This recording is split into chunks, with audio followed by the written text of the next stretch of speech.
Good morning, everybody. This is Claire from the Claire and Fam system. If you don't know, I have dissociative identity disorder, which was formerly known as multiple personality disorder. If you didn't know, I have a couple more videos on my channel explaining what happened, and there's also videos where you can meet the other personalities that reside in this body with me. I do not know what's going on here. I don't know. I guess we'll ignore it. This video is going to try and explain how I feel when I feel pain, because a lot of people don't understand how I feel.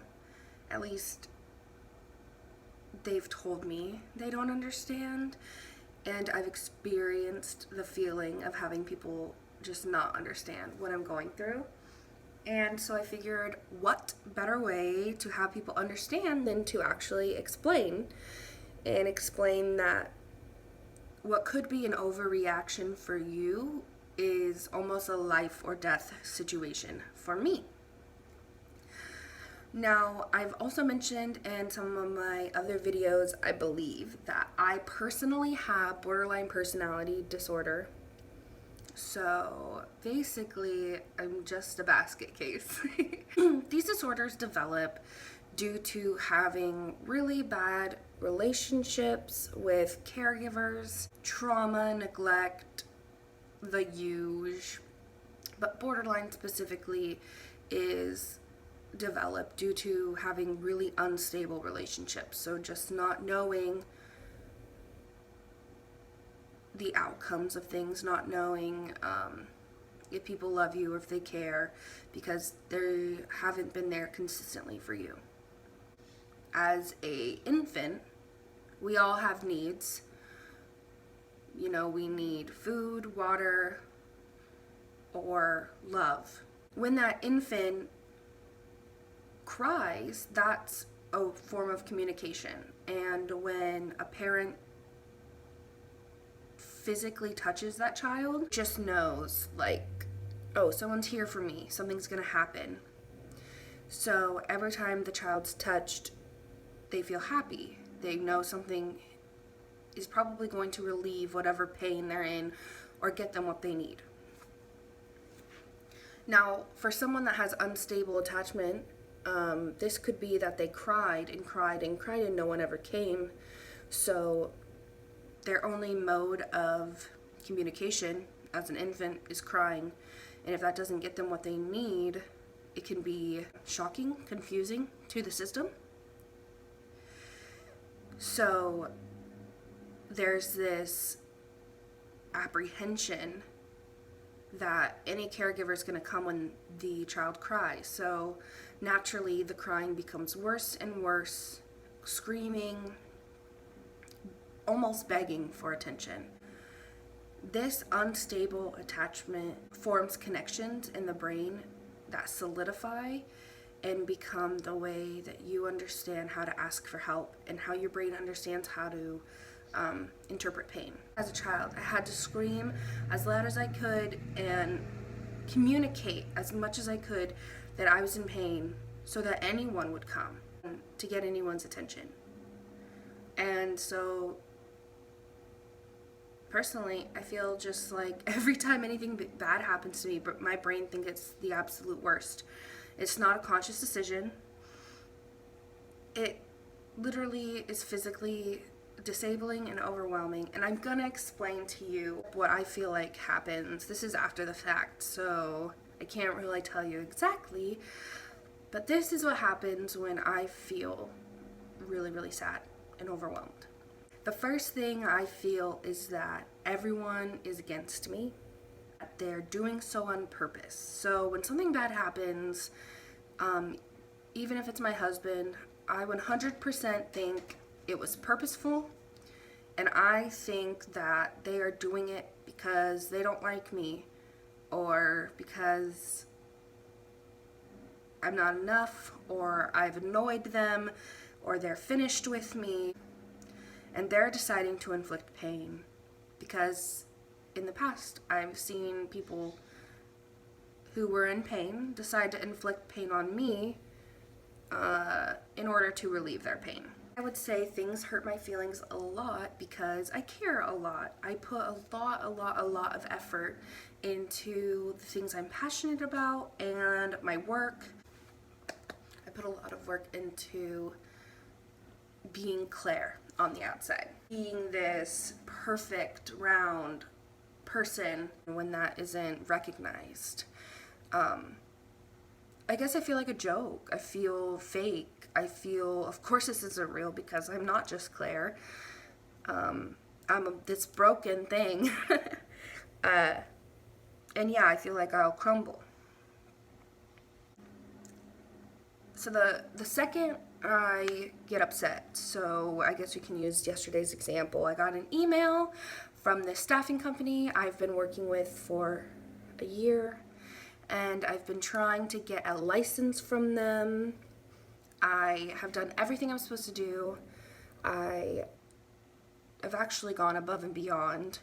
And then they were like, oh, you moved to Corvallis. Yeah, no, we're not gonna sponsor you. It just felt like all my hard work was for nothing, which when you have a chronic illness and getting up every single day hurts. Going to the restroom is agonizing.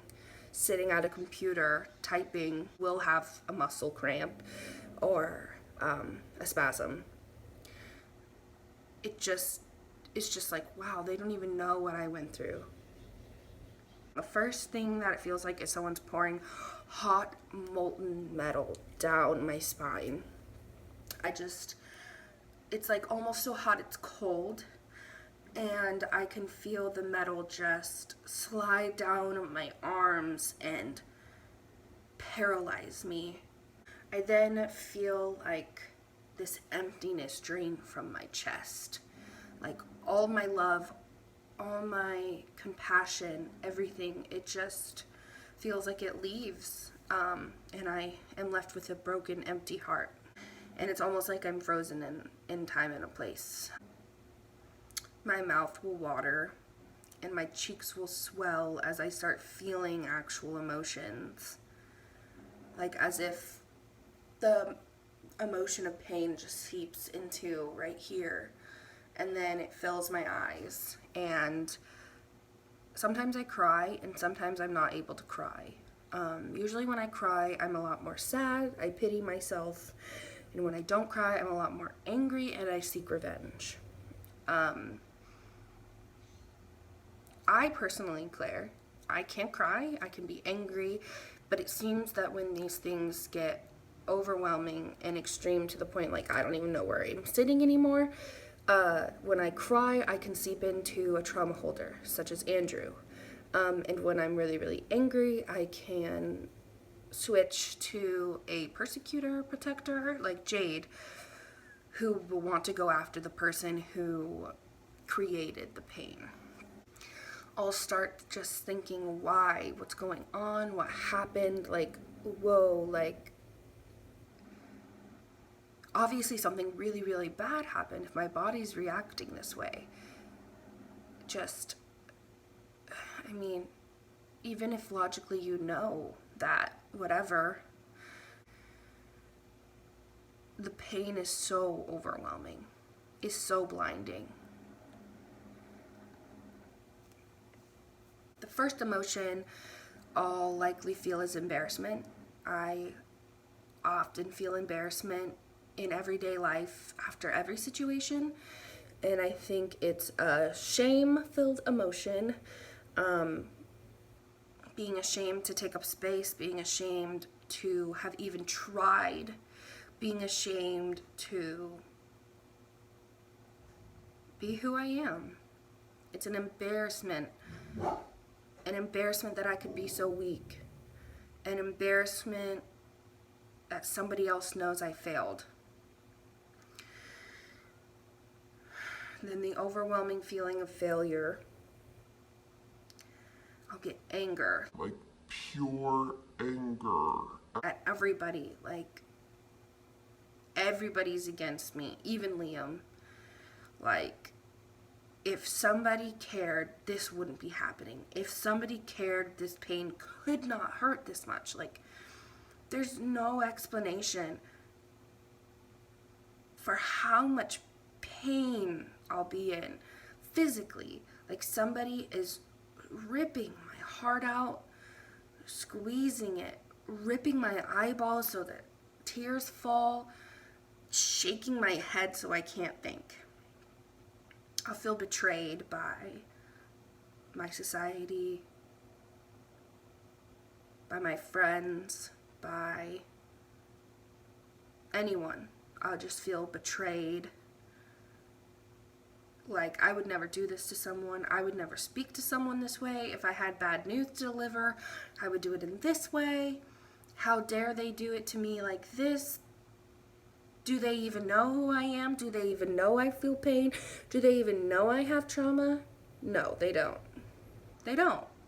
So I don't know why my brain insists that they do, but it does. I'll feel fear. And then lastly, I think what takes over is paranoia. And I suffer a lot from social paranoia. Like, are they doing this because they found my YouTube videos and they've known I was multiple and they've just been waiting? Or, I did call in sick that one time last spring. Do you think they're doing this because I did that? They don't even understand what I'm going through or the pain or the illnesses I have. How dare they do this to me? Or I'll even think that people are doing it on purpose. Like, not even just being careless, but seeking me out to tell me, like, no, you don't get this job, or whatever it might be. Then, once that paranoia ensues, this overwhelming gate of emotions, thoughts, anything bad will flow to the forefront of my brain. I feel physically blinded by fear, tears, and pain. And I feel logically blinded, like the real world and me are completely separate. Tup! Come here!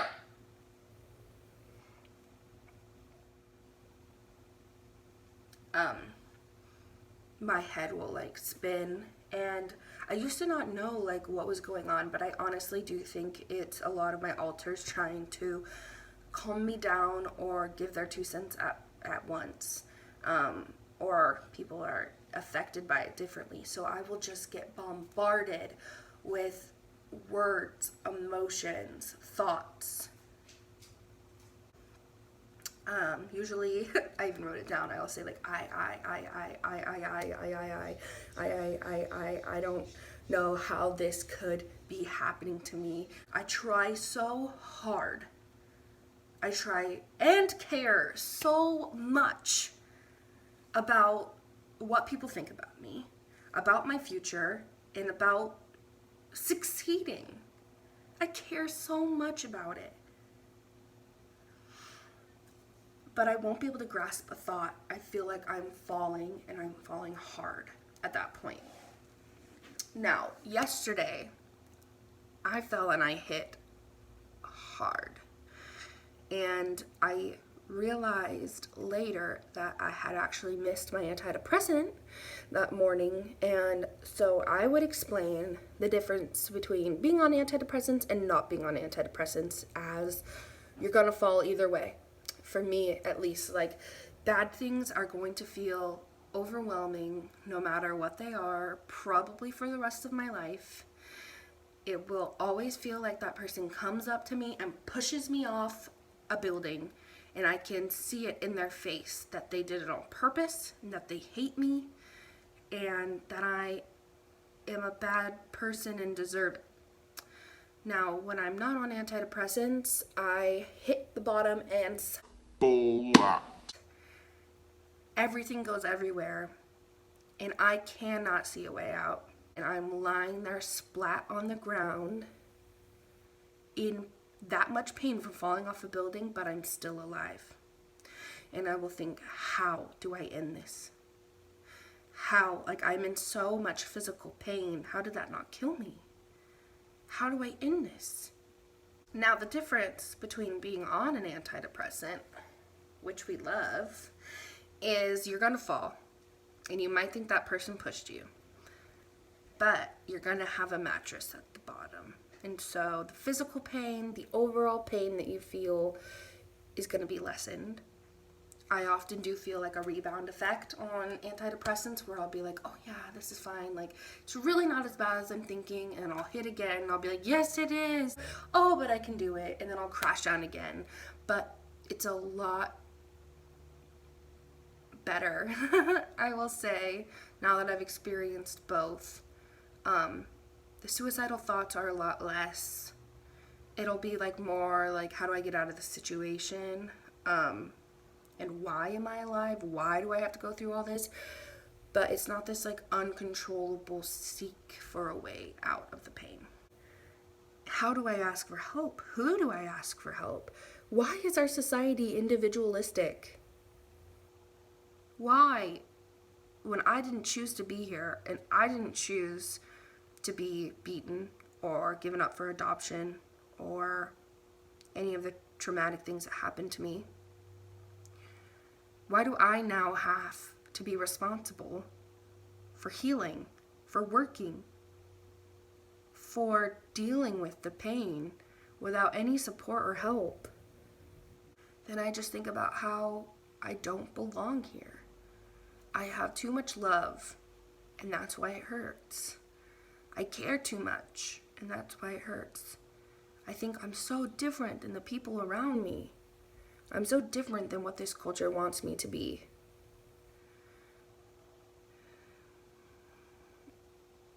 And at that point, I'm really lucky I have a partner, because they will talk me out of all those things I've convinced myself of and tell me, although those things might be true,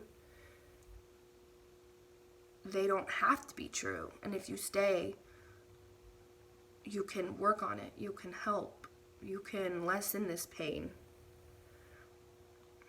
But in the moment,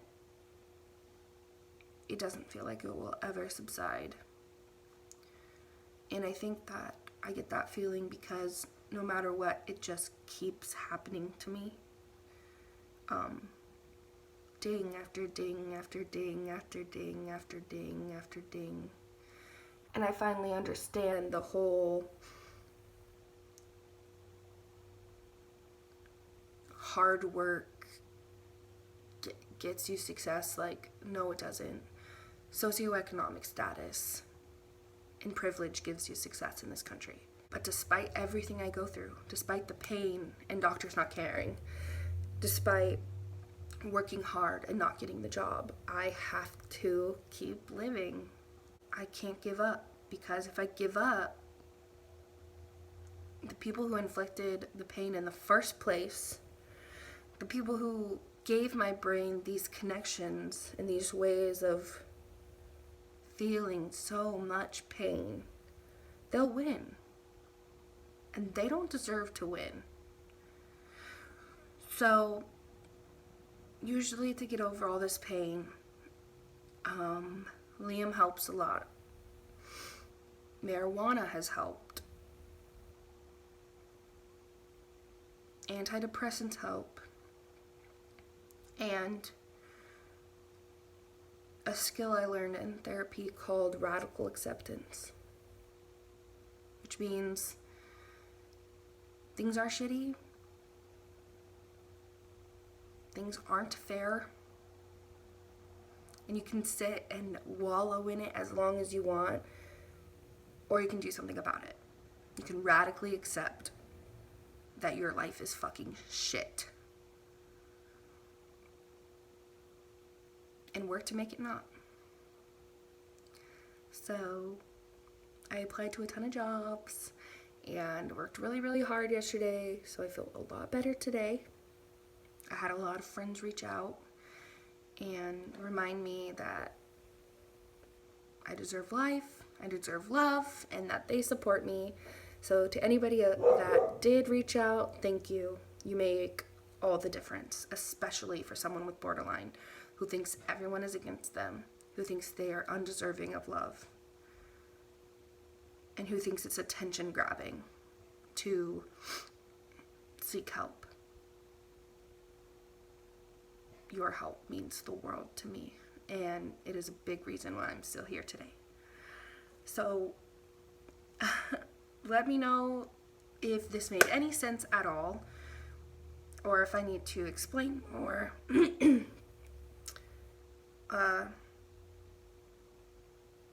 I want to make more videos about tools that I use to get over this kind of pain and things I've learned in therapy, but I'm not ready yet. I'm not doing well at using my tools, so I gotta keep practicing before I share. But yeah, that's a little bit about how I feel pain. And I hope that you're having a good day. I really hope that you're not feeling pain or anything like this. But I will tell you, no matter what you're experiencing, you deserve to be alive. You're part of this world. You are physical matter. You matter, okay? Matter isn't created or destroyed. You're just here. You're a piece of the earth. You belong just as much as any animal, tree, anybody. If you're going through a really hard time and if you feel intense pain like this and you don't know how to get over it and you don't have a support system, please reach out to me, because there are tips and tricks and coping mechanisms that are healthier, that I do tend to use sometimes. I think I use them more than I give myself credit for. But yes, let me know if you need help, because you deserve to be here. You do. And you don't deserve to be in pain, but it's not your fault. We live in a society that definitely disables people with emotions and people who are disabled. So it's not your fault. There's nothing wrong with you. And I'm really glad that you're here. And thank you for watching my video. It means a lot to me. So if I can do anything that means a lot to you, let me know. I hope that you have a beautiful rest of your day. Please try to do something for yourself. And